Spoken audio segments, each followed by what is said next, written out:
Hey, can you hear me okay? Hi, can you hear me? Yeah. How are you?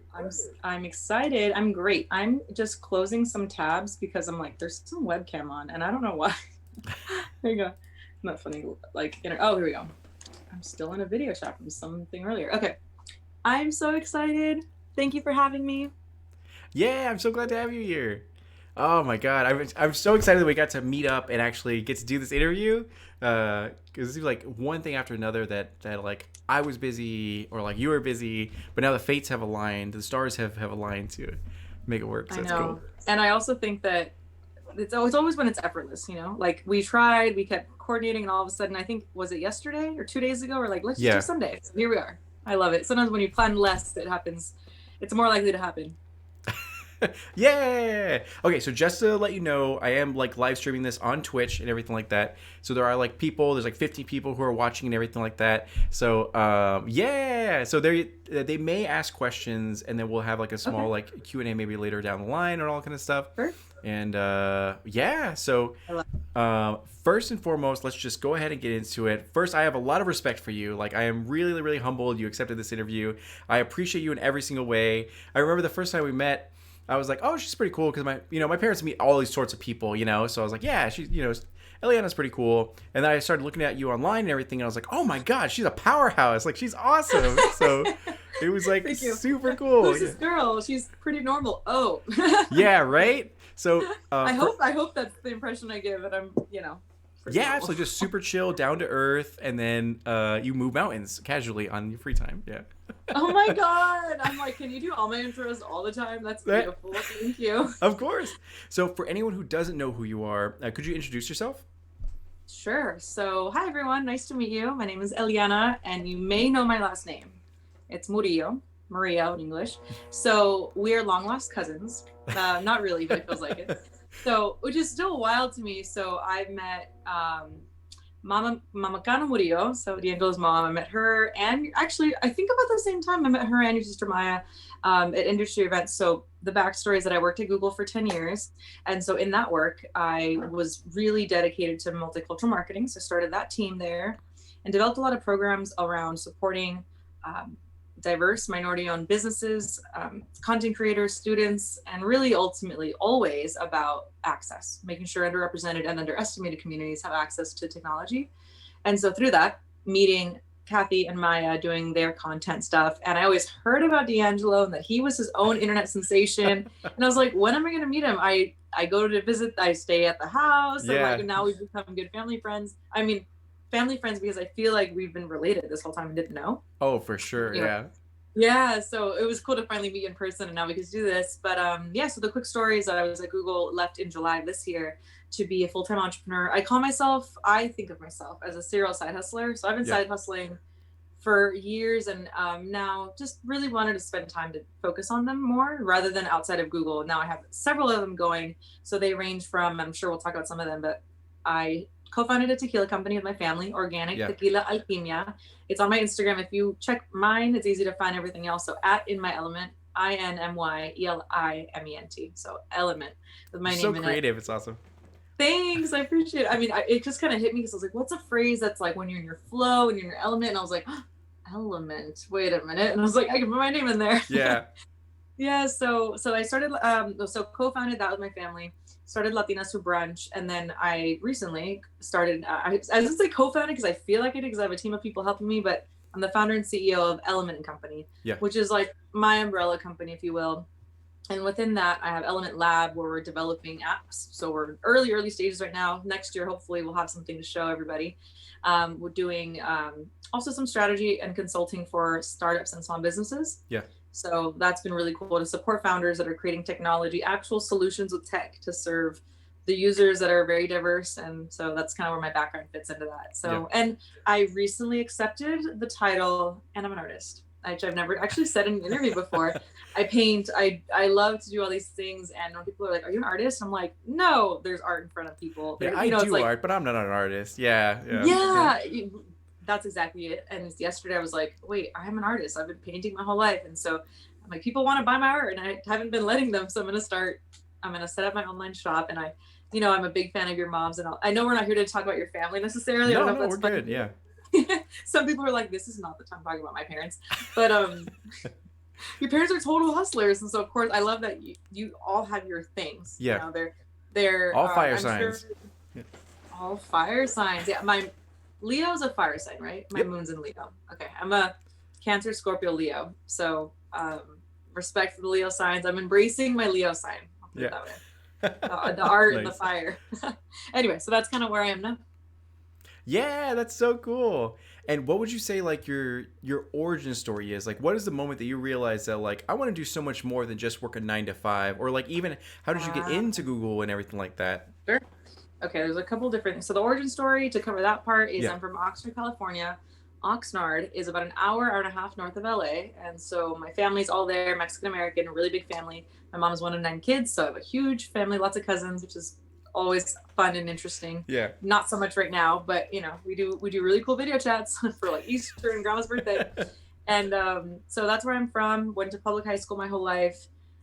Ended up going to Harvard. Was not expecting that at all. In fact, when I applied, I said like, can't tell anybody. I swore my mom and one friend who knew to secrecy. My parents was like, you can't tell anyone, because it was like, I told my mom, who nagged me. I was like, kids from Oxnard don't go to schools like Harvard. So that was my mindset. Really didn't expect that as such a big pivot in my life. It was just like a total shift from what I was used to.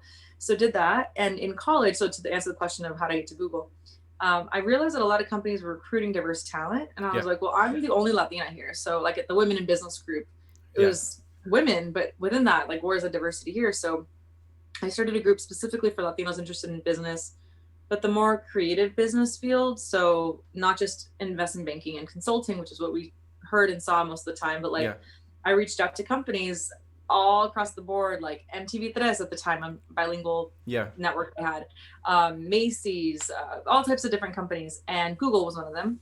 And so I got to know recruiters and told them, well, first I emailed the companies and said, I have a list. I made a list of my friends who I was pretty sure I could convince to join my club.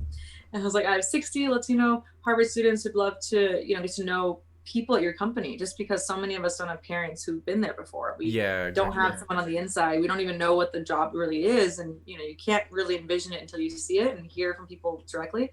So a bunch of companies said yes to partnering with us, either, inviting us to their offices or different things. And then I went back to school. This is after my freshman year. And I told all my friends, like, all these companies want to hire you, join my club. So created my own, supply and demand. And it was great. I mean, I had friends who worked at Macy's because of this for like 8 years. A bunch of people got to find roles. And through that, 2 friends were at Google as interns, and they're like, you have to apply for next year. And I was like, but I don't code. What would I even do? Like, that's not even, it seems so irrelevant to my life and my skill set. And they're like, no, there's tons of other departments. And so I was like, all right. So I started in sales as an intern in San Francisco. I joined full-time after college in 2010. And then that's when I pivoted into what they call people operations. So HR is a function in it, but like all people things, like diversity team, HR, meaning handling HR situations, but also like people analytics and all across the board, all types of things. And did that for, I think 2-3 years. And then I moved into marketing. So I had 5 roles at Google. I created 4 from scratch from projects I had. So all focused around diversity and access for diverse communities. And so I would pitch a project. I would do it in our 20% time, meaning 20% outside of my day job, which really means 2 full-time jobs because I go hard at everything. So I'm like, this is like late nights and weekends and all the time I'm not sleeping. And I loved it. I loved it because it allowed me to really test pilot things that I felt could make an impact. And, with amazing coworkers who are still friends and family to me, with resources if I pitched for them right. And then it allowed me to show my bosses or sponsors, if I did this with 20% of my time, imagine what I could do with 100%. And that was a pretty easy sell. Like, well, if I did all this, imagine if I was full-time on it. So that was over the course of 10 years, big focus on multicultural, founding that team. And then now, I think when I knew I was ready to do more, I think I just worked with so many amazing entrepreneurs for years, helping them learn to use the tools. I'm answering 5 questions at once, by the way. No, you're good, dude. You're good. So, and if anyone has a question that you're reading, feel free to jump in. But I've just been so inspired by small business owners and startup founders who have this vision for what they want to create, either a problem they want to solve, an opportunity that they see in the market, or just an art form that they loved and want to do Yeah. more of. And so I just thought, like, I admire that so much. It's time to be about it, like, really personally. And with Yeah. my family small business in tequila, it was always something we did on the side. And I thought, well, what if we put more time into this? And so rather than me pitching internal, essentially investors, at one point I had investors internally. I did a startup thing within Google as well. Yeah.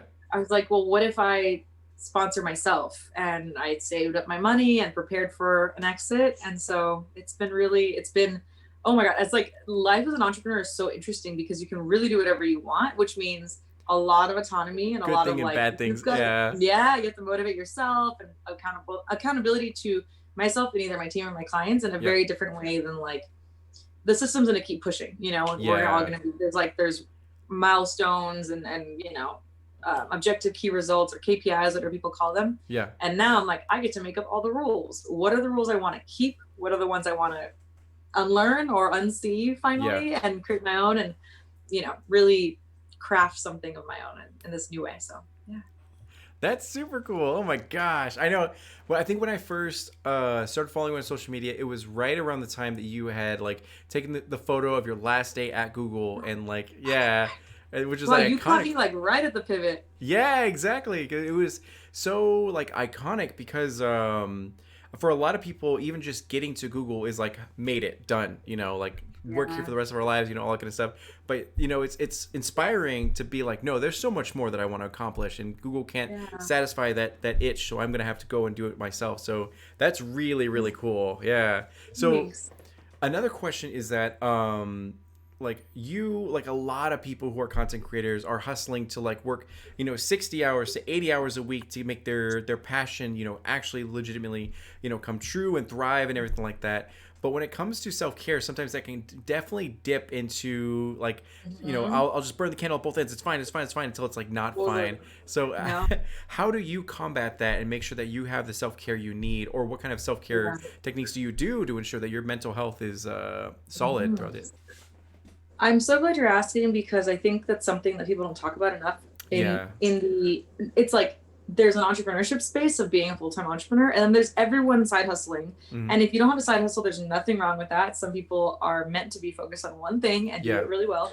You know, there's so many ways to go about it, but I think we're in a time where people are like, oh, you can just start a website, Instagram, and post, you know, your content or affiliate links or a product, a startup idea. There's so many things we can do, right? We have all these tools that allow us to do it. And for a long time, my job was making sure people knew about these tools. And so now I see it as like, because we have this autonomy, like you said, like you can work every minute of the day.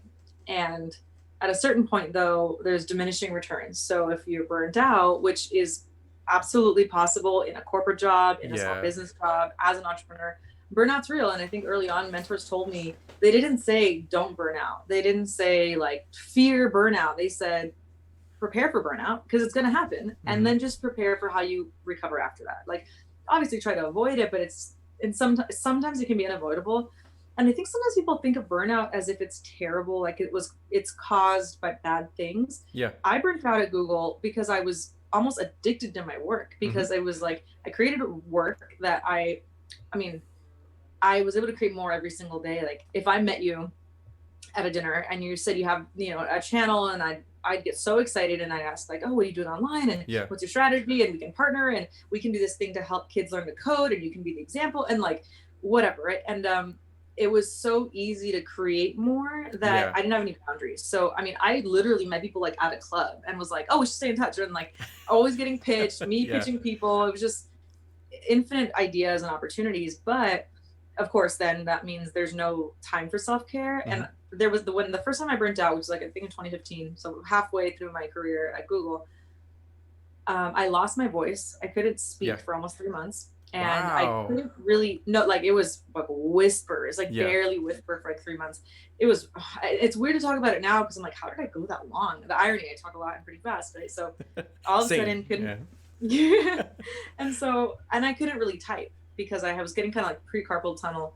And that was like the day that I could not call my boss or email her to tell her, like I couldn't type it, to tell her I can't work. I was like, this is a problem. How else does one communicate if I'm not right in front of you to like sign to you, you know? So I had to go see a specialist on was it ENT, I think ears, nose, throat doctor, and Yeah. he said like you just have to stop. Like there's no, you can't like, it's sort of like when you get a cold and you keep pushing because it'll go away, but if you really shut down for 3 days, you're just gonna get healthier that much faster. Yeah. But we let it linger, and it's just we think, oh, we have to keep pushing, and we're not really helping anyone because you're not really doing a good job or full capacity, and you're not healing, so nobody wins. To the point of like can't burning the candle on both ends. Yeah. And so he was like, you just need to stop. And so I took time then. But at first, when he said that, he was like, just focus on your hobbies. And I was like, what? I really was like, What is that? what is Yeah. no, I really was like, what is a hobby? Because I had stopped doing so many things that I love. So growing up, I was a professional cake decorator. Mhm. I was the state champion in cake decorating when I was 17. Wow. Damn. Yeah, no big deal. Light flex. And if you thought my Instagram's a flex, I have so many other from being a kid. But Nice. I was in this world of scale. Everything's scale. I mean, Google has 7 products, maybe more now, that have over 1 billion users. Right? So everything's Yeah. about massive reach. And so to think of doing something for a very small number of people is just super underwhelming. It's just not the way the company is wired. And I was practically raised there professionally, right? So Yeah. I was really conditioned to think about scale. So that's one factor. So for me, spending time making a cake, just like that doesn't scale. Who like Mhm. that's gonna benefit how many It people? And felt then like a waste. Yeah. yeah, like just it almost felt like a disservice to the world. Yeah. I let the weight of the world feel like it was on my shoulders for my community and others like it, right? Like trying to be an ally, trying to advocate for diverse groups, and it just felt like if I'm not doing that work, then it felt the word of service came up for me all the time. Yeah. So to the point of what I do around self-care, and the lesson I learned from it was that if I burned out, I could do so much less, right? So it Mhm. wasn't really actually helping me move toward the goals I had, and that I didn't have to feel guilty for it. But I had to hit pause in a really aggressive way. Like Yeah. I stopped everything. I went to Europe and Mexico and went and took cooking classes. I finally went to the Cordon Bleu for a program I wanted to do like my whole life. And I went and painted in Mexico. I had this like eat, pray, love experience. I call it like my eat, play, love, and just ate and like just had fun and quietly, very quietly. And so that it was good. I mean, I reconnected with like my childhood self and the things that I loved as a kid. I have Yeah. this theory, maybe other people say it, but I think that what you did when you were like 8 or 10 years old is kind of what you're meant to be doing. It's like Yeah. what you did when they were, most of us didn't have really any inhibitions at that time yet, inhibitions. So we just explored and we played and we did fun things that like, Yeah. I was selling art supplies at recess in elementary school. Like no one told me to do that. I don't know. Like I was hustling. No one told me that I was an entrepreneur. Mhm. Anyway, that's a whole nother tangent. Let me talk about self-care. So I'm like, I have ADHD, recently diagnosed about a year ago. Or is that a year ago? Pretty sure I have ADHD too, so we're on the same wavelength. I'm like, yes, I love the speed of rate talking and then like, all that stuff I can keep up. So it's like, I know when you meet other people, it's like, oh, finally. Oh Yep. my God. It's such a relief. So yeah, for anyone watching, you're like, what is happening? So we are used to it. You hear D'Angelo all the time. So anyway, self-care. Let me answer that question before I go on another tangent. I've realized that especially as an entrepreneur, your business venture will only be as healthy as you are. So Yeah. I know that I've learned to realize that there's a mode I get into where I'm not in flow anymore, right? Where I'm tired and it just feels like things get stuck more. And I just feel like I've noticed such a big difference when I'm good, when I'm doing my meditation, when I'm doing my journaling, Mhm. reading, and really slowing down. And I put candles on in the shower every night when I'm good, when I'm really on it. The more that I keep up a routine that really helps me stay grounded and tune out the noise, give my brain a moment to slow down because Yeah. it loves moving really fast. I love these conversations, but even though I love it, it's still something that I need to manage because we can't push ourselves. There is a breaking point, Yeah. and I don't want to get too close to it. So I have to try very hard. Like it's so much work to stay steady, but I know it's worth it. Like today, I was gonna work on a bunch of stuff, and I was like, I'm just gonna paint, and I haven't done it in months, but I Yeah. love it, and remembering I have to remind myself like just because I drop off doesn't mean I can't start again. Because sometimes I'll be like, oh my Mhm. God, it's been how many days since I did whatever, months since I painted. And I used to like guilt myself for it of like, oh my, like as if we're doing a bad job at taking care of ourselves. And it's like, that Yeah. doesn't help either. It's still negative thoughts. So that's, weight and mental noise, I guess. Yeah. And so I think it's just really important. I think everyone's self-care looks different. Um, I feel like that's such a beautiful process to discover what does self-care look like for each person. Yeah. I'm really big on having life coaches, and my very first one did like a full analysis of my life. I told her, you know, answered all her questions, told her everything about my upbringing and day to day and stuff like that. And she asked me about what I did for fun, and you know, I was describing it to her, and she's like, okay, like in her assessment, she's like, you've killed your inner child. Yeah. And I was like, what? She's like, she's dead. I was like, what are you talking about? I was like, I go dancing, I go to the club, I do whatever. And she's like, you're clearly doing that for everybody else. And I was like, what? And I was like, oh my God, I was going because everyone expected me to go, not because I really wanted to be there. She's like, what would you actually like to do on a Friday, Saturday night? And I was like, read Harry Potter and bake cookies. Like, that's all I really want to do. I love to dance, but I wasn't really, there's dancing because I enjoy it. And then like the falling into the routine of showing up because people expect us social to show expectations. Up. Exactly. And I didn't think it was that bad because it's like, it didn't sound like a bad thing. Right? It's my friends. I enjoy going out, but it ultimately still contributed to the burnout because I wasn't doing what I really wanted. Like my spirit wasn't being fueled by that. That I honestly think self-care is like spirit maintenance because I also know that when our spirit is down, and I don't mean spirituality and religion, I'm saying like your spirit, right? Like your life source kind of. When when you're out, like when your light is dim, we physically we get exhausted so fast. But when we're in a good place, like we can push ourselves, and we still have to be careful because that can still exhaust us. But like, it's just another, like, it's just, our body can do so much more than we realize. But if we're down and our spirit's down, our bodies will shut down real quick. And so that, I think for me, was a big lesson of like, am I fueling my spirit? And I even started thinking about that, and I'm glad I'm saying this now. I started thinking about that when I was like, let's say on Instagram, and I'd be scrolling, you know, like, what do they call it, the doom scroll or death scroll? Yes, especially this year. You know, oh my past God. 4 years. I won't even tell you my like screen time. It's insane. It's just like we are sucked in, right? And so when I was doing, and I haven't thought of this in a while. So when I was doing it, then I'd catch myself scrolling, and then I'd think, is this fueling my spirit? Usually no. There's some good stuff. Like there's some accounts that post amazing inspirational content, whatever. But sometimes it's nothing. It's like either cotton candy or it's like, toxicity. It's like empty. It's not really contributing. It's no value add. And then I'm like, okay, I'm not actually getting anything out of this. And it does, I had a concussion a while back and it still affects, I can't be on screens crazy. Like that's just wasted screen time. So it's like, at that point, I'm like, okay. And that's sometimes it's like pulling teeth. Like, I'm just going to read a book and I'm just going to make myself. And sometimes I love it. But other times I'm like, oh, I just have, and then once I do it, I think self-care is one of those, once you jump back onto the track of it, of like routine of it, then it's, you're like, oh, this is why I do this. But when there can be resistance when we stop, that resonates so much for a lot of things.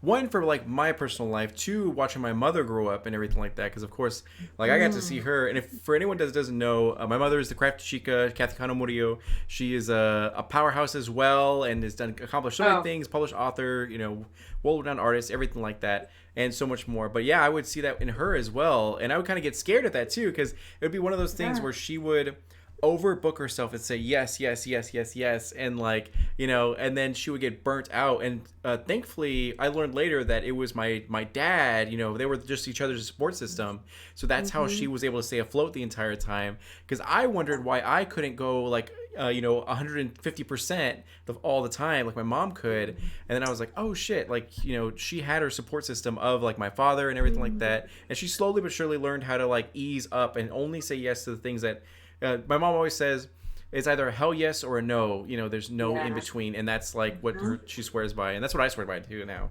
But it's amazing to see. So speaking of that, you kind of answered it a little bit, but let's say at those rare days where you don't have anything to do, your bank account's filled with money, no one's available to hang out or anything like that, what does Eliana do to like chill out and have fun and self-care?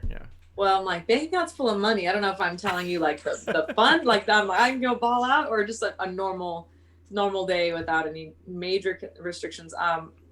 Do you want to like the COVID answer? Yeah, that's right. Yeah, because I'm like, I think that, I don't know. I was thinking, I was like, answering and not in a COVID context is it kind of sucks, because we're all just both. like, don't. fair. I'm like, well, without COVID, I'm like, oh, so to the point of ADHD. So what's I one of the elements about having it is that we are calm in chaos, and that we love these adrenaline hits, right? And they're very soothing. So I had just gotten a annual pass to Disneyland. Yeah. And I was never like, I mean, I love Disney movies and all that, but I was never like, there's a difference between a Disney movie fan and like Disneyland fanatics where they have like the outfits and the branding and like, I haven't ever, I mean, my props sister, to those people. Yeah. So I wasn't on that end of the spectrum, but like love going. So I have a good friend who loves Disney, and she would take her son almost every Friday, almost every week. So it became a thing where I would finish work, whatever, and I'd meet her. I'd get there like at 5 or 6, because I moved to LA recently, and then I'd leave around 10, whatever. And it was so relaxing to the point of the bank account. Like prior, I was like, I'm not going to spend that much money for an annual pass. When am I going to, but they got me because it's like, buy your ticket, and then it's $20 a month, basically. That's how they get you, right? And I was like, I'd pay $20 to come back, plus the food and the parking, whatever, but still I love it. So that started becoming part of my self-care, where it was like, well, I paid, that's my, like, that for me is like a guilty pleasure type of self-care that I had never done before, of like, it's basically like a subscription to like a spa or something that you go all the time, but it was when I was Disneyland. I've never been. When I saw people go every weekend, I was like, what? Anyway, so that was my pre-COVID life. And then of course I went like 3 times, and then pandemic hits. In COVID though, my downtime, I've been really trying to like lay low. I mean, I really take being, I take social distancing seriously. I really like, and this is not my norm. Also, wait. Let me, just for the fun of it, I was gonna say, let's not talk about the old life because it's sad. Well, now I want to. Part of my self-care prior to was like I said, I love the like adrenaline rush. I love traveling. So I'd find really, really good flight deals and just like book a flight, and I'd make it work with travel for work. So for example, I spoke at a conference in Boston in February, like one weekend, and then the next, I don't know, Thursday or something. Let's say I spoke on like a Saturday, and then Thursday I had to be in DC. So a normal person would just go either Boston to DC. Like, I don't think it made sense for me to like, it didn't make sense to fly back to California. Yeah. Maybe someone more adventurous would like, oh, let's squeeze in a quick trip to New York for 2 or 3 days, whatever. Yeah. No, I found super cheap flights. I think it was $300 round trip, which for what I did was very inexpensive, to go to Paris. And so I flew to Paris by myself, went and stayed with a friend, but also I do hostels, whatever, mostly hostels. So I flew there, but as I was it that one? No, that one I just went there and back. That was cool. And then when I was there, oh God, I missed this life. When I was there, to the point of like, well, because of my work travel covered most of this stuff, right? So it's just like, I'm not going to treat myself that often. I went to Disneyland in Paris, and it was snowing. It was so beautiful. It felt like everything was covered in powdered sugar. It was beautiful. That was super cool. So then, and then I landed in DC, and things were great. Another time, just thinking about travel stuff, last year, I think, was it last Thanksgiving? Yeah. The day after Thanksgiving, so big family. I don't miss holidays. I missed Thanksgiving, I think, once when I was studying abroad, but otherwise I'm always there. But one of the times I flew to, my friends were going to be in Europe, and so I was like, oh, I found a last minute flight 2 days before Thanksgiving. Yeah. Very, very cheap. Like, I basically take the bus. Like, it is like the most random budget airlines. I do not fly first class. Yeah. If I'm paying, I'm going in like middle seat, like whatever. Like no recline, I'll take it, whatever. So I was in a flight to Paris. On the way there though, I realized, I was like, where's Basel? I've always wanted to go to Basel because there's Art Basel, which is in Miami, but there's Basel in Switzerland. So I'm on the plane about to take off. I don't know why I'm in the storytelling mode, so thanks for listening. You're good. We're about to take off, and I saw there was a $90 flight that connected from Paris to Basel, Switzerland.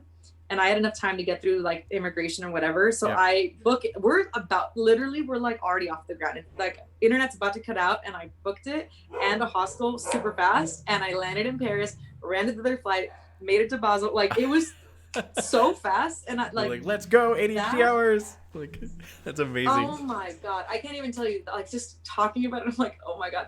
It makes me so happy. It is just like, it makes me come alive. And like, that would stress somebody out so much. Like, where are we staying? When are we landing? I'm like, it's going to work. And so there's this flow I get into that I love. And then once I got there, then I was like, wait a minute. Do you know the line? Okay, what am I referencing? Let's see if you know it. A little town full of little people. Oh my God, Belle, right? From Beauty and the Beast. Yes. Yeah. I hope someone answered if there's anyone watching and commenting. So I know that there, but so in the Beauty and the Beast, Belle is from a little town full of little people. The Yeah. song starts like that, right? So I was like, where is this little town full of little people? So I had heard of it in the previously, and I'd looked up some cities, some little towns, little towns. I was like, where is it? So I found it, and it was an hour train ride from Basel because it's closer there than it is to Paris. And I was like, I have to go. So I stayed one night in Basel, or maybe two. Anyway, no, one night, and then the next day I got up, and I guess it was two ultimately because I had to come back.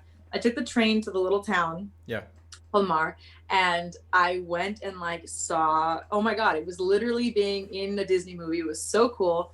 Anyway, went back to Basel, got my things at the end of the day, took the train back into Paris, did Paris, and then I flew. I don't know what I had going. Oh, I think I met up with friends in I forgot what city. Anyway, yeah, so that was pre-COVID life, and now I read on the couch.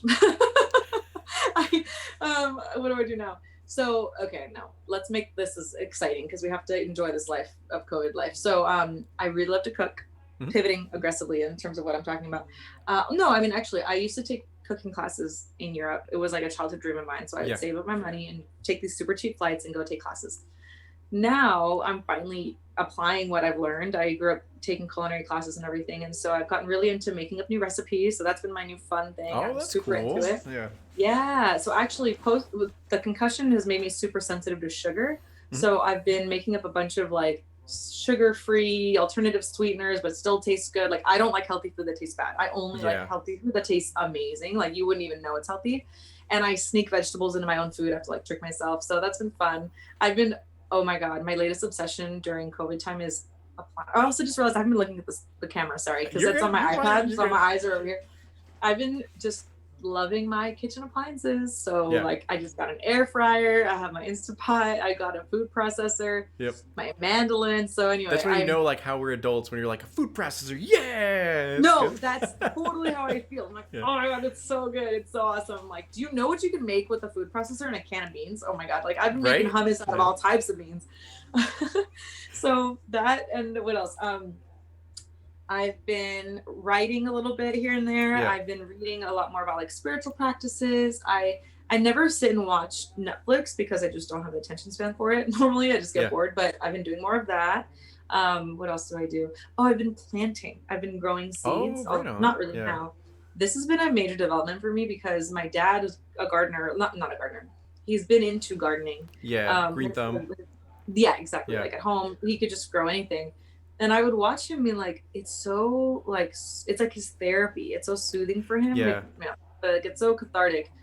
It just seems boring. I'll never do it. And so I started doing this thing where I'd plant seeds of whatever vegetables I was eating because Yeah. I've been cooking so much. So I'd cut up whatever vegetable, and my dad had said you have to dry them first, and I was like, but why? It's gonna dry out and then come back to life. That doesn't make sense. So I just stick them in like I've been saving cans from all my canned beans and things Yeah. that I'm cooking, um, and using them as little pots basically. So I have plants growing all over. I realize I'm actually better at the seed stage. I don't really maintain them very well because I forget I have to water things. So I now my dad's like very good at grandfathering my plants.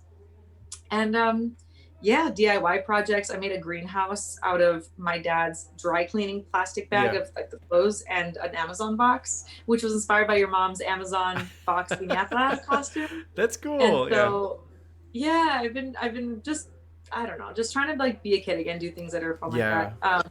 Virtual brunching with Latinas who brunch, and just trying to stay in touch with people who bring good energy to my life. To be Yeah. honest, I think that COVID has really made all relationships sort of optional. If you think about it, like Yeah. I don't have to go to anything anymore, and so now I'm like, well, let me be intentional about the energy I'm bringing into my life. And so, for my birthday in July, this is kind of throwback, but I'm gonna do it again. Like I had a virtual tea party and a Yeah. virtual dance party. I do yoga. Oh, I do yogathon, which is yoga to reggaeton. I made that up. So just keeping busy with, honestly, it's like I have to plan activities for self as if I'm a little kid. Like growing up, my mom had so many activities for us, and Yeah. now I have like stations. Like this is like my computer station, which I now have in front of my couch, and then I have my crafting station and my journaling station, and Yeah. I move them all the time. And yeah, That's pretty cool. It's so awesome to hear like about people thriving and like doing healthy things in COVID times. You know, because like you said, if you doom scroll too much, you can definitely like just drown in that toxicity and everything like that. Yes. But finding Oh ways my to God. actually, Politics yeah, too. oh for sure. You know, it was very tense, especially being brown in America. It's like even like another notch on Right. that Now, thing. a brown woman, I mean, oh my Uh God, huh. like all the issues. But anyway, I'm sure we don't Exactly. talk. This isn't probably the time for politics, but it was a stressor for sure. And it was easy. I started getting real snarky on Twitter. Yeah. It's hard not to, you know, because especially it's one of Yes. those things where it's like, do I fight or do I let it be? And it's like if I let it be and no one responds to it, this makes it seem valid. So it's like, Right. let's throw No hands. one So stops this. Do I need to regulate? right, exactly. So, oh my Yeah. gosh. Okay, so let me see here. So you've done a lot in your life and a lot of awesome projects, a lot of awesome accomplishments. But what is one of the more important ones to you? Whether it was something major, like a massive achievement, or something smaller in the beginning that you really appreciated, which one shines brightest for you?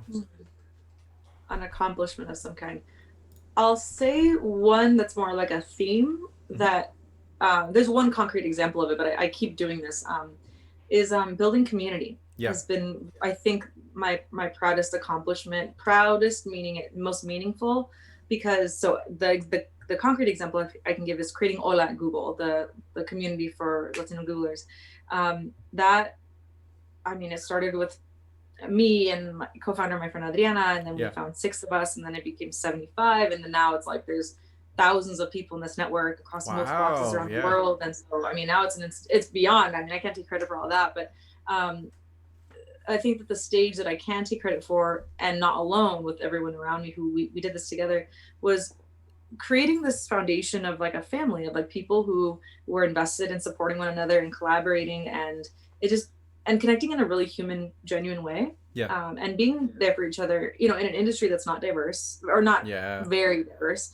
So many of us feeling like outliers or imposter syndrome realities. And so knowing that I was able to create something that allowed them to create and for their careers to advance through it and for them to make lifelong friendships and develop professionally and make an impact in the community, it was all so rewarding. And they're still my family, and yeah, that's like many have left. We're all kind of alums now. And so that's really meaningful to me. But the spark or the energy and the intention with which I create community is very similar to that group at Harvard that I started. It's similar to Latinas Who Brunch, which for me is really like, how do we connect each other, yeah, like, create connections, and then also connect one another to other opportunities. And like, just it, to me, that's the most beautiful thing. It's like creating something out of nothing. Like yeah, we were all, random stars out there. I'm looking at your back, random stars, but like when you connect the stars or make them connect the dots, make the stars align, it's beautiful. And then it's like, then you can make magic, right? Because it's like these people, they're talented, they have big hearts, they want to contribute, and we all support one another. And it's like, it just gives me life. And so I think that I could say, I mean, we've won award, like Ola won an award for like one of the top three Latino or like employee resource groups yeah, in the country. That's cool, like awesome. But no, I mean, it's the fact that like we'll like baptize each other's kids one day or something, like, and we made yeah. an That's a impact, and strong, genuine relationship. Yeah, exactly. I mean, we had a summit in LA for the most involved leaders of the group, and I told them like, just so you know, my family lives about an hour and a half away. If you guys want to come out and visit, it'd be cool to have everyone, see where I'm from in Oxnard. And I thought maybe one or two would be interested. We had 18 people come stay at the house. We were everywhere on floors. Like I told my mom, can you just go buy air mattresses? Like yeah, right. lined up everywhere, like bodies everywhere on the floor. Beds, all over the place. And it was so special to have everyone in our backyard. And, at night we're like barbecuing, like normal family gathering. Yeah. This is 100% with coworkers, which is so rare. Hmm. And one of them, we were dancing in the backyard and by the fire and stuff. And one of them was like, "This is like how I hang out with my cousins. Actually, it's how I wish I hung out with my cousins." And we were like, "You're right." Like just everyone just hanging out and Yeah. just being the fullest version of themselves. And I think that's really hard to accomplish. And that's the thing.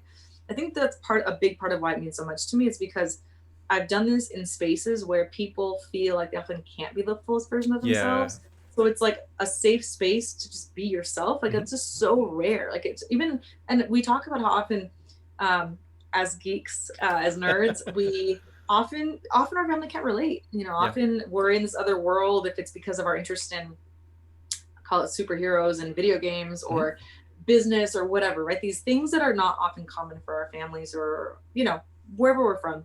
And so, but then we're in this other world, right? We're often like, let's say in this case, in the tech world, or Yeah. like, I don't know how diverse the gaming world is, but there's different dimensions where often we're still the minorities, Hmm. and you're not 100% yourself there either. So then it's kind of like, where can I be my full self? And it's Yeah. like, I'm in these two separate worlds. And it's sort of like Selena's dad in the movie, right? When he's like, you have to be more Mexican than Mexicans, more American than Americans, whatever. Yep. And it's like, we are 200%. Where can Hmm. I be the fullest version of my 200% We're gonna be self? accepted as I am. Yeah, exactly. Yeah, as a nerd, as someone who's smart and ambitious, but also still like down with the homies. Like I've got Yeah. homies back home who they're just like, you're in another stratosphere. And it's like, they know I don't think I'm better. I'm in a different world.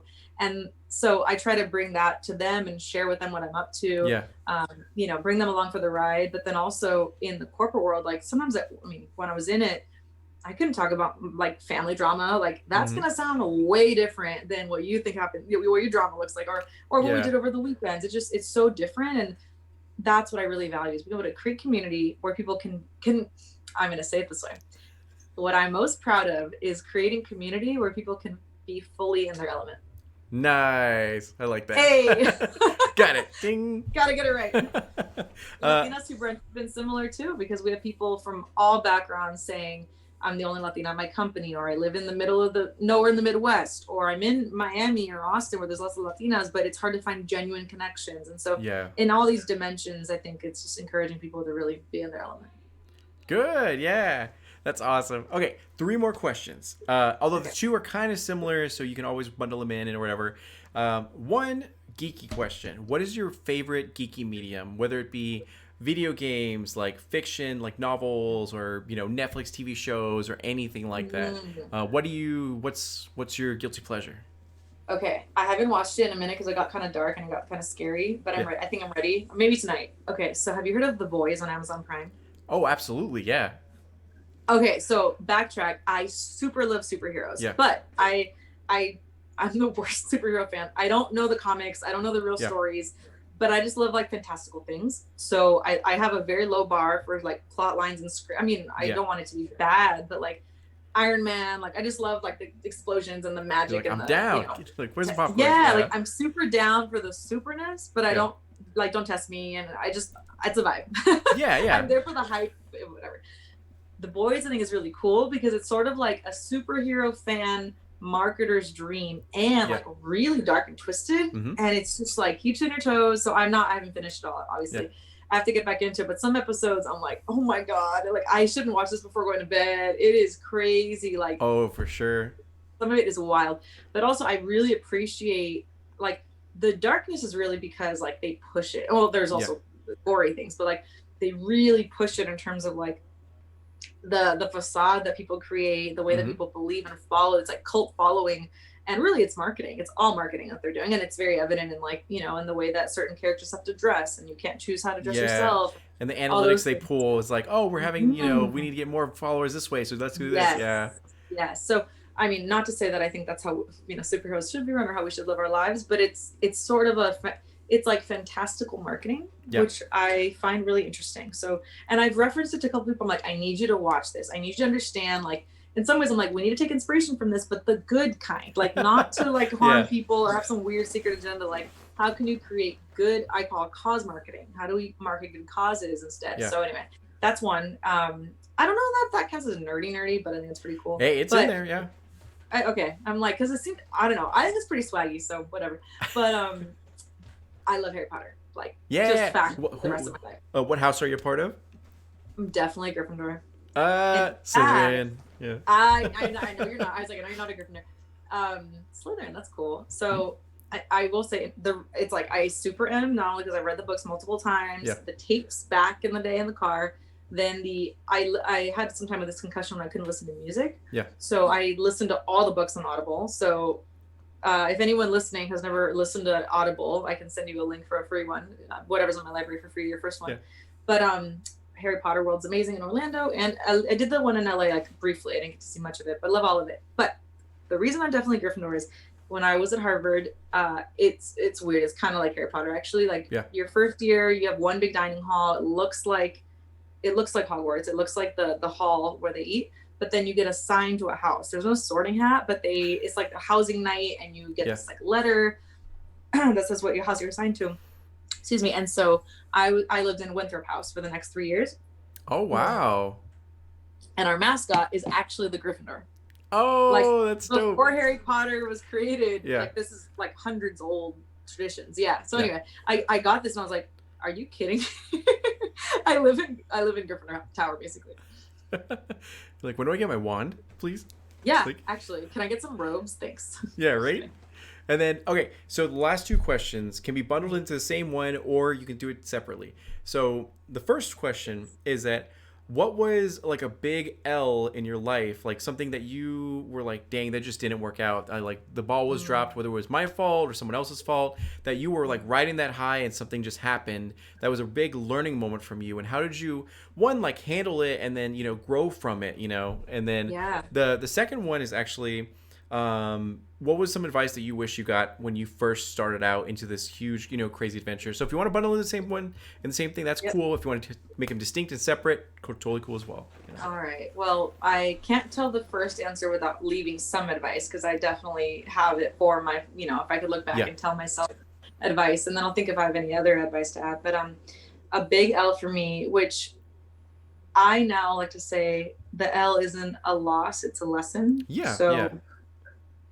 it was a major lesson, and it could have been a real loss, and Yeah. I had to pivot quickly to not have it be a full loss. It wasn't what I thought, it wasn't what we expected, it was different ultimately, but internally people probably saw it as a loss. Externally, not really. It just kind of was underwhelming. It was kind of fell flat. Yeah. I was responsible for marketing a new product we were launching, and it depended entirely on my relationships, my partnerships. And I didn't realize that people saw this no one really told me that they saw this as a really big opportunity. Mhm. I just thought like, well, I'm into it. They were supportive, but I didn't realize how much they were not only realized it was a good opportunity, but banking on this to work out. And so then Yeah. I started to learn that a lot of people, because we were having meeting with like business development teams at Google, right? Legal, all types of across the company, different teams, engineering.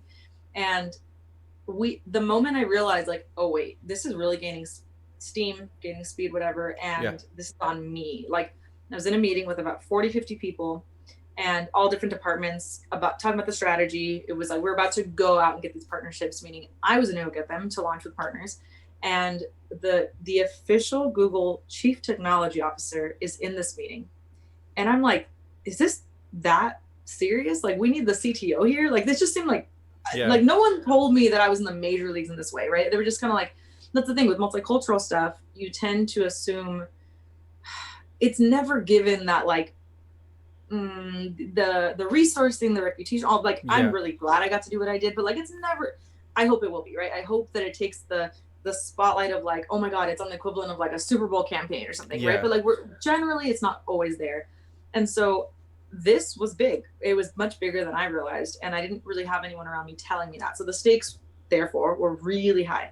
So there's a moment, like the moment it clicked for me. So I'm in a room, imagine like a very long conference room table, like 15 people on either side, whatever, let's call it 14 to even numbers. And then the rest of people all on video chats across the country, and they're all watching. And I'm at the head of the table, which is also kind of like, this is out of a movie. Like, why didn't I realize, like, girl, you're at the head of the table. Like, you're making it happen. And no one around you is like, you got, they weren't hyping me up, but it was like I got thrown in with the lions and didn't know. And I was like, cool, yeah, I got this. And so then we're talking about the strategy. I'm like, yeah, I'll get it done. Sure, no problem. And I'm saying it so casually, but I knew that for me, it was doable. Like what I needed to do, I was like, yeah, these are my people. Like I invest a lot in having really strong, genuine relationships. So yeah, like we're going to make this happen. Yeah. And I already knew that they were interested, et cetera. And these are big brand partners. So typically most of my work was focused on like the consumer marketing side of things, so small businesses and so forth. But in this case, it was a consumer marketing strategy, but we needed to work with brands to launch it. So they thought. So the CTO looks like dead ass into the camera's lens, like looking at me, like looking into my soul. And he's like, are you going to get this done? And it's like silent. And I was like, yeah, like no problem. Now looking back, I'm like, oh my God, like really? The CTO is looking at me like, this is on you. Point of the story, the L, is that I listened when somebody asked, are there any other leaders that can confirm that the strategy makes sense? Like, who else can confirm this, that would know the space, this, multicultural? And I was like, no, like and what I internalized, and I shouldn't have, was my feeling of, what it made me feel was, I'm all you've got. Like, that's as good as it gets. Instead of like, yeah, I'm an expert at this. Like, I've been working in the space for years. I have been on the forefront of this before anybody else got there. And I didn't have that validation. And it's like, it's not about needing external validation just to feel good. It's more like, no, acknowledgement that like I'm doing something right, that there's value add, that this is now at a level that's considered, subject matter expertise, being an industry thought leader. I didn't realize that until much later. So because I didn't feel that, and I was basically told like, where's the real leader? I hired a consultant, and things took an unexpected, very aggressive turn where, again, I was seeking in others what I already had in me, and I didn't realize that. I was looking for it, and I don't think they actually meant to be like malicious about everything. I think that they just didn't have context of how the industry works, where they were trying to play a game where like, tech is about the data. Like, you either have it or you don't have it. The strategy has to make sense. It's very rational, very operational, and analytical. And anything otherwise is just hard for people to wrap their heads around. And just like, it's not going to get support. And so things weren't working out the way we needed them to. I had stopped pushing it myself with these partnerships, these relationships I had. I was told like, oh, those aren't really the most valuable ones. We're going to get these instead. And I was like, okay, they know more than I do. In the end, I had to let this partner go. And I had never fired someone before. And that was intense, just to think about firing someone who I previously had a relationship with. That was hard. But I mean, that was hard in itself. That alone could have been the story. But the challenge was, I was like, well, now I'm still on a deadline. And all these people changed the terms on me. So now I have to, these partners, they were down, and now I have to ask them to pay a lot of money to be a part of this, which is pretty typical for partnerships. That's not surprising. But I didn't know that going in. So when I was like, yeah, I've got this, it's very different when you're saying, now go do biz dev and get checks from people, right? Versus like, let's all be friends and do this thing together. So one of the things that I was venting to my parents and my dad when I said I had to hire this consultant. I was like, I thought we were aligned on what we needed to do, but the way they went about it was totally not the way I do business. And my dad said, I think maybe the lesson here is, you can have the same goal as someone, but if you don't share the same values to get there, that's going to be a problem. And I was like, that's exactly what it was. Like, I'm a transparent person. Like, I think we can all win if we collaborate. I'm not about doing shady moves. And like, this turned very different. And not that it had to be shady, is maybe stronger, because actually, okay, the end of the story, funny, shady is an important word. The end of the story is where, I was kind of spiraling, like, what do I do here? Oh my God, like, everyone's watching me. I have nothing to show for this. And it was right before the 4th of July. I think it was like on a Thursday. So on Tuesday, I was like, oh my God, I'm supposed to deliver everything by next Monday. We're not working Thursday, Friday. So I have like 2 days to make this how is this even like feasibly? I have contracts to get signed. Like, it's crazy. And so I flew to New York. My self-care, I was like, I need to get out of here. Flew to New York, went to stay with a friend. And I woke up on the 4th of July and I was like, I'm going to fix this.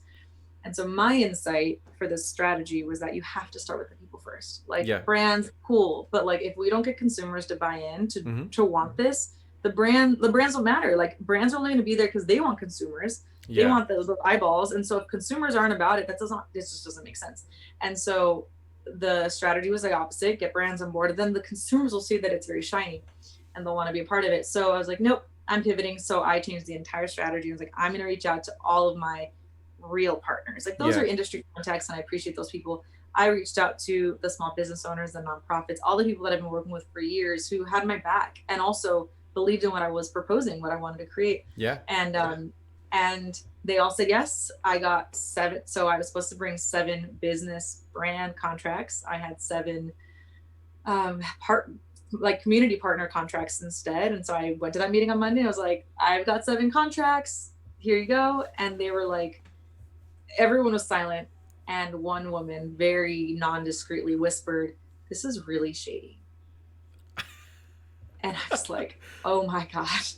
mortified.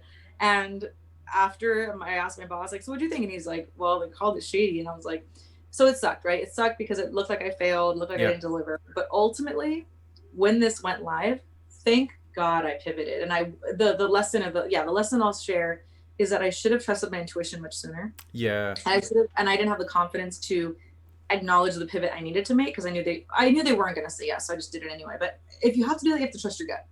It's like I made a really big tough call, and it worked out, fortunately. I mean, it sounds like it didn't, because that's what I mean. Like, it felt like a fail internally, because it was like my reputation was on the line. People were looking at me like, what are you doing? And I don't know that they really understand how much it wasn't as bad as it could have been, because when it went live, I'm not saying what it is only because, like, I just don't want internet trolls to come at me, but when it did go live, some internet trolls bashed it in a really weird way. Basically, it was like, in the multicultural space, anything that you do can be connected back to people. Will say things like, if you want to care about multicultural, stop, tech industry. Like, don't gentrify our communities, or don't do so they'll just kind of. I understand how people think it's one company, but like those are totally different. Like, the team that's thinking about impact on the community and the environment and gentrification has nothing to do. Like, they're just literally, they don't speak to each other. It's such a big company. Yeah. And all tech companies are like this, from like the product biz dev team and legal and engineering. It's so separate. So they just kind of ranted on some tangent, and that picked up a lot of attention. So all these partners that were down for me, they like fought them on the internet. Like, I couldn't have done that. PR team would never have let me like get combated with bloggers that were just like activists that I like respect them in many ways, they were going against the man. And I was like, and it's funny because they kept saying, like, if only there were Latinos on the inside that could actually help them figure this out. And I was like, but I am here. Like, I'm here. Trying so hard. Yeah. Like, I'm trying to do like our community. And anyway, so in the end, the people that really understood the vision and supported me showed up. And that's another lesson, is like, to not forget that we have people in our corner, and to nurture those relationships, so that when something bad happens, like, you've got people there to have your back. And I'm so grateful to them for that. And internally, I don't know that I ever recovered that that fail with some people who now I don't talk to ever again, so that doesn't matter. But it was really hard. I mean, having to let someone go who was, I considered a mentor, essentially, who I don't think realized the damage she had done. And it was really painful to have to go through that. The people that just saw me like, why did you hype this up? I don't think people really had full context of what went down. And I was just at the center of this epic storm, and I was like, okay, I have to just narrow down and figure this out. And in some ways, I'm like, maybe that's where that like focus and calm and chaos kicked in, because I just went like snipers turbo speed, like get it done. I've got 2 days over the weekend calling people. Exactly. Yeah, like, it was a let's go for sure. And I turned it around. And in the end, I mean, what was beautiful was actually then seeing what people did with this launch, and the community responded well, and they got creative with it, which is ultimately the point. These tools are not the hero. The people using the tools are the heroes. And sometimes superheroes, but it was rough. Yeah. It was crazy. So that sounds stressful. It's like, damn, dude. That's awesome. Yeah. Never spoke to half those people again. Nice. And then, the last question is, if you had one piece of advice that you wish you got when you entered into everything, what would you want it to be? Like, Eliana, listen, here's some words of wisdom. Yeah. I think the word learn comes to mind. So I think it's learn as much as you can, so that you learn to trust yourself. I think that it's part of also the third piece is, it's all learning. Learn to listen to your intuition, which is an actual skill. Like, physically learn how to tune out the noise mentally, because we have to learn to not listen to every thought we have, because sometimes they're not good for us. And just listen to that inner voice, that guiding light that's telling you what to do. Because in that long story I just told, had I listened to my intuition and my gut from the beginning, like the strategy I ended up doing, I had that day one of this entire thing of like even proposing that this be something we do. I early on thought like, maybe I should reach out to people, maybe I should this or that. And I didn't, because I was caught up with the noise and the friction and everything else. And so, but the reason I said learn as much as you can is like, have context, right? Like, do your research. I see so many people think they're like listening to their gut and all that, but it's like, but if you're not informed, if you don't have your data points right, if you don't know context, if you don't ask either people on the inside or experts or Yeah. people that can be resources, do that first. Like, do your homework so that you make a sensible, informed decision, but making that decision based on really listening to your intuition. Mhm. And I mean, I when I do my consulting and stuff, I call it hustle healing. So I'm like, I'm helping people reconnect to their why from a place of integrity. I think integrity is everything. Yeah. Integrity, intuition, and intention. Like, what is the intention? Because often we get caught up with forgetting what that intention is, forgetting to listen to our intuition, and then you don't deliver in a way that's aligned with your integrity, and you can't get that back. So that's Yeah. why doing it with the community, that felt like I'm delivering on my intention, the integrity of doing it in a way that felt for and by the community rather than having these big brands. And in a corporate world, that's often the shiny thing, and it's easy to do that. And I did it because like that was what was getting attention to make this possible. And I was like, well, the community will benefit. I know that it's going to be Mhm. possible, and budget and all these things. But in the end, that fell away, and what stayed was the intention and integrity of doing it with and by the community. That's awesome. Dang, dude. That's super cool. And then, yeah. So, any things we should look out for? I know you're doing like 8 things at once. So, what are some things Yes. the people should know Well, about? some of this came up, so let Yeah. me think real quick. Okay, so self-care came up. So I just started recording my own meditation tracks, a guided meditation. Yeah. So I'm going to put those, I think, on my podcast. I'm not sure if I'll do like a SoundCloud or something separately, but it's all, link in bio. Find me on Instagram. So follow me on Instagram if you can. Look out for that, some meditation tracks. I realized that I really wanted to hear like diverse voices, and it also just helps me so much. So I was recording it for myself because that makes me do it. And so anyway, people have said they've enjoyed them, so share more of that. Yogathon, more of that coming soon. Also, we're doing virtual tequila tastings, which has been really cool. So if anyone's interested, we're getting booked by different companies, organizations to talk about the tequila making process, what makes ours special, being alchemy in Spanish, alquimia, how we make our liquid gold. And I have some more things coming up soon, probably more publicly next year. But in the short term, something I told your mom was the first person I told. Yeah. I have been obsessed with your mom and dad's store and the fact that they have a space to sell their art. Mucho Mas, if you're not aware of everybody in Phoenix, Mucho Mas Art Studio. So I've had events there with your mom. I've seen her hustling there. And I didn't realize it's always been a dream since I was a kid to have a store. So I have an office here in LA. And I share with an acupuncturist, and it's like a co-working wellness space, co-working for my team, because with COVID, we can't really have other people there. But one of the offices, I was bummed. Art of the Pivot, it's my go-to. So we had an esthetician who was in that room who could no longer be there. I basically curated the wellness center that I wanted, that I needed, all the things I had to do for self-care. So acupuncture, making myself get facials to just chill with my cat.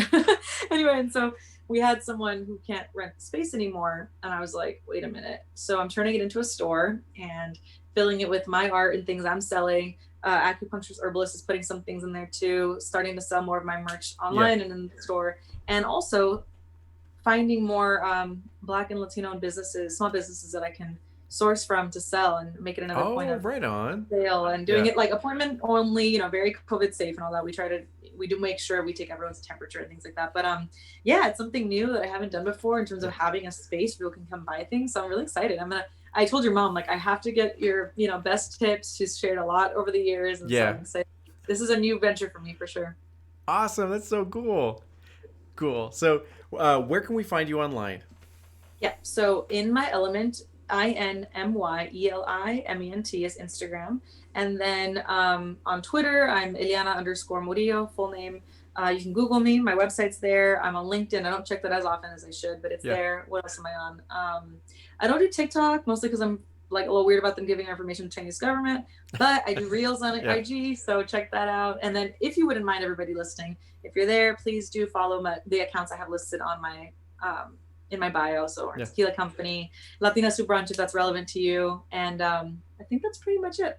I haven't posted on Medium in a long time. I have to like refresh my outlets, but yeah. Nice. Well, so thank you again for being a part of this. I really appreciate it. I'm going to go ahead and write up an article about everything and then be able to like put it online and then share it everywhere. So if you ever need help with anything, just let me know, and I'll make sure to like shoot it out to everyone that is in my circle and all that kind of stuff. Cool. And like, thank you again for being a part of this.